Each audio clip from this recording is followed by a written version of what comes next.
Greetings and welcome to a Prayerful Pause. I'm Nancy Woodworth-Hill, and amongst other things, the spiritual director, spiritual companion. Today we will look at Francis Weller's stone ritual. This is designed to work with grief. I'd like to begin with a few quotes. Oscar Wilde said, "Where there is sorrow, there is holy ground."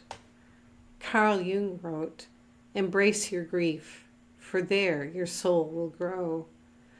Francis Weller states, "Grief is not a problem to be solved, not a condition to be medicated, but a deep encounter with an essential experience of being human. Grief becomes problematic when the conditions needed to help us work with grief are absent."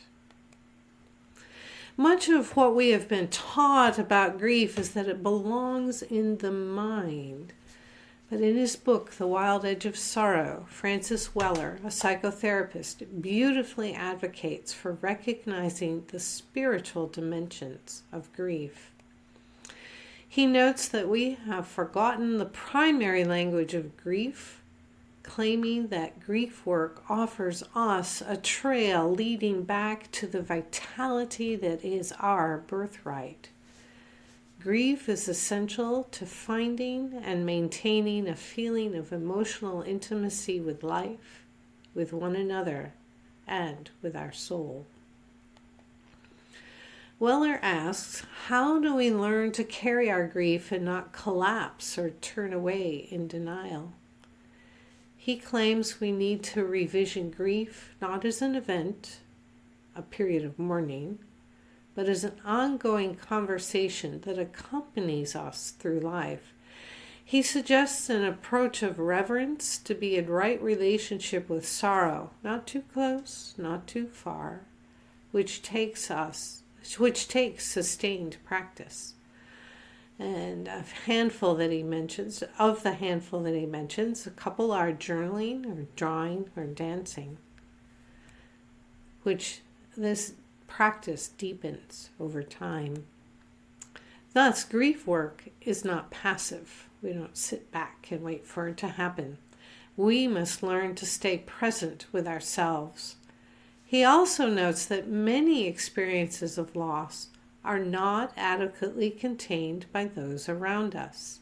He calls this attunement, a quality of attention wedded with affection offered by someone we love and trust. Grief work requires courage to face the world as it is and not to turn away. It deepens our connection with soul, and it takes us into territories of vulnerability, exposing the truth of our need for others in times of loss and suffering.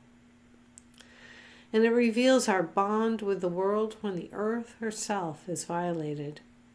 Weller claims that without some familiarity with sorrow, we do not mature as individuals. The broken heart, he says, is capable of genuine love. Weller advocates for the healing capacity of ritual, and one that he suggests and writes out in his book, he names the stone ritual. This ritual is designed for a group, would work very well with a group.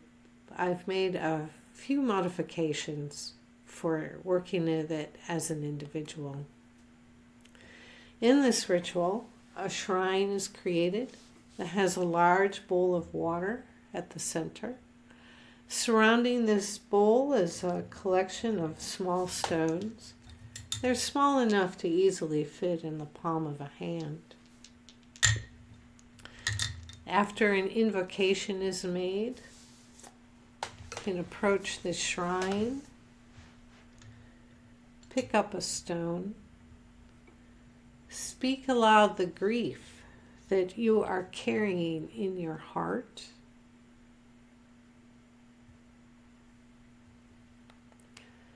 There are many kinds of griefs.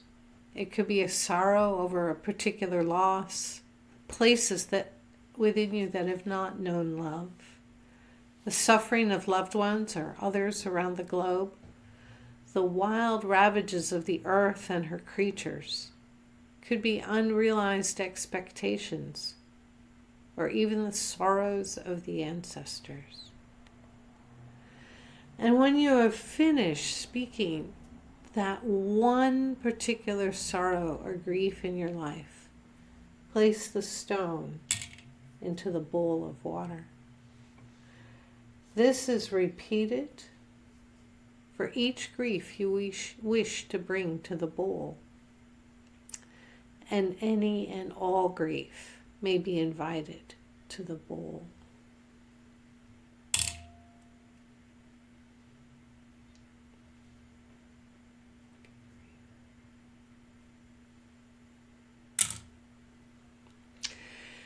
As the sorrows are named and the bowl fills, you may wish to see within here collective grief of humanity and the earth within the stones.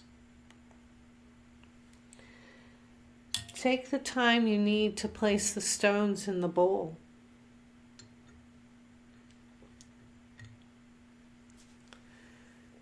When you are ready, the suggestion is to take the bowl outside where the water is poured onto a plant. You take your grief and turn it into nourishments for the green world. The stones, which are left, may be taken to a river, a pond, the ocean, so that the movements of the water can scour these stones clean once again. So to observe this ritual, you will need to prepare a space and a time, a simple shrine. You see here, I have a candle, I have prayer bell, and I have my favorite icon. Things that matter to you. It could be just as simple as the bowl and the stones. An invocation may be used. It could be as simple as silence or calling on God to be present. Be sure to give yourself plenty of time, as the grief you intend to bring to this ritual may unlock other griefs and sorrows which also need to be spoken. Beyond the pouring out of the water, you may need a closing gesture or words or even sound, which will return you to the present moment.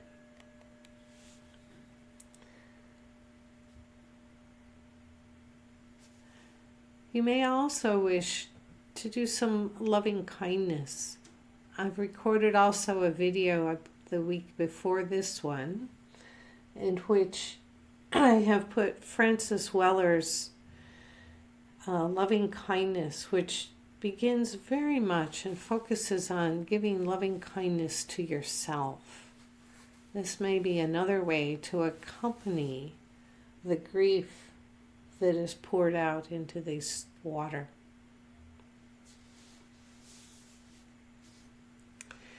If this video has been helpful to you, please consider sharing it.